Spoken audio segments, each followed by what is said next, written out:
everybody. Welcome back to Arise on a Tuesday. It's good to see you all again. And I hope you're enjoying all of these episodes on the Hebrew alphabet as much as I've enjoyed researching and learning and putting them together for you. And quite a few people have contacted me and said, oh my goodness, they can't wait like for each week, for the next letter to come up. And they wish that they could see all 23 episodes in one go. But it'll have to be at the end of the 22 weeks. Then you can go onto my website and then watch, or go onto my YouTube channel and watch all 22 of the, or 23 of the episodes in one go with absolute pleasure. So, but people are so enjoying the each little teaching that they can't wait to get to the next one. So the letter that we are doing today, we are doing the 16th letter of the Hebrew alphabet. So we're moving along swiftly. And the letter we are doing today is Ayin.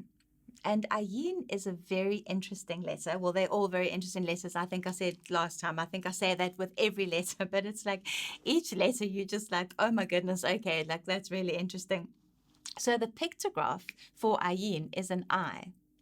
And so the word ayin actually means eye, and it also means to see, and then by extension, to understand, to obey, to watch, to know. But strangely enough, it also means shade and fountain or spring of water.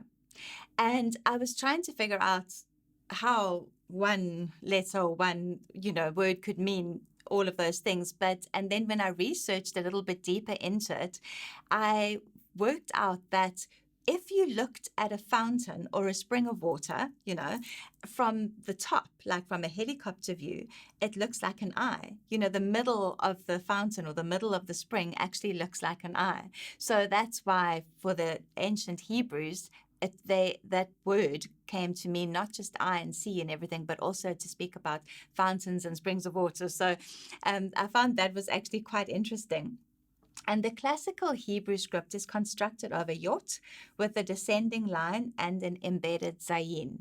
So there's an embedded zayin in the letter ayin, and everything is all connected. It's just incredible. Phonetically, Ayin is actually a silent letter. So it's very much like Aleph. It's silent. It had no sound attached to it in ancient Hebrew times. And then as the Hebrew language developed, scribes and rabbis attached, vowel sounds so that they could make more sense of the words that were being written. But it's actually a silent letter. And the sort of Jewish tradition or Jewish law states that Ayin sees but does not speak, which therefore represents an attitude of humility. So because as a letter it sees but it does not speak, it represents an attitude of humility. So the letter itself comes with this humility attached to it. The numeric value of Ayin is 70. So remember that we're now going up by tens with each Hebrew letter. And so the numeric value is 70, and 70 speaks of perfect spiritual order and spiritual leadership. So that again seems to be attained, once you've reached a space where you see and understand and comprehend and know clearly, then you've actually reached a space of perfect spiritual order or spiritual leadership. And some of the places that 70 occurs in the scripture, because 70 actually occurs frequently in scripture. 70 souls went into Egypt. There were 70 elders of Israel that saw God on Mount Sinai. Israel was in exile for 70 years in Babylon. And there's 70 members of the Sanhedrin, and there are 70 names for God. I found that quite interesting because I don't know all 70. I know loads of the different names for God, but I actually was thinking I must go and research what the 70 names are, because I think that could be really interesting. So the fact that 70 is it's a very scriptural number. It occurs often in scripture, and it definitely seems to be one of God's favorite numbers, because if you can call it that, because 7 is his number of perfection, and then you obviously add the times 10 onto there to get 70. So it's quite a powerful number, and that adds a lot of power to the letter Ayin. Now, if you've ever heard of, like for example, right now, people will say that we're in the Hebrew decade of the mouth. So the previous decade was the Hebrew decade of the eye. And the reason is because we are now in the 80s, the decades of the 80s, and obviously last decade was of the 70s, which is why they say that we were in the decade of the eye and that we are now in the decade of the mouth. And incredibly enough, which I'll go into a little bit more detail next week, because next week we are going to look at the Hebrew letter Pei, which is actually the letter for mouth. In the Hebrew alphabet, the eye comes before the mouth. So, but we're going to go into that a little bit more next week. So that is the letter Ayin, and it's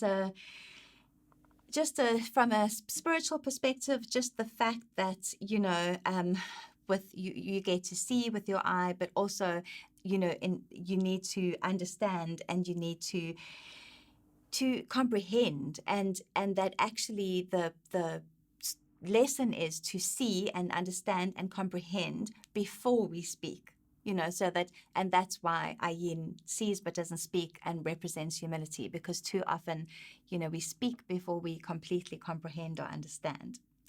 So that is the letter Ayin. There's not much more to say about it than what I've told you there.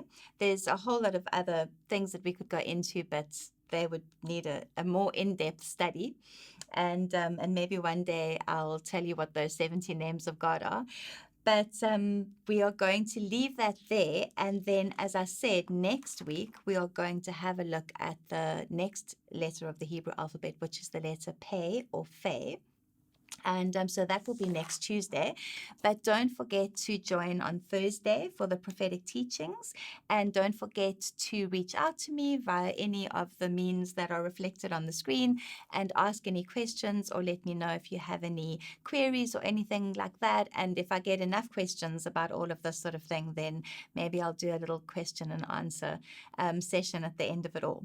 So I hope you enjoyed that. I hope that you have a new perspective, even if it's in hindsight, of the previous Hebrew decade. But the decade that we're in is really exciting, so we can learn a little bit more about that next week. But it was so good to see you. Message me, reach out to me. I'll see you next Tuesday. Love you lots. Goodbye.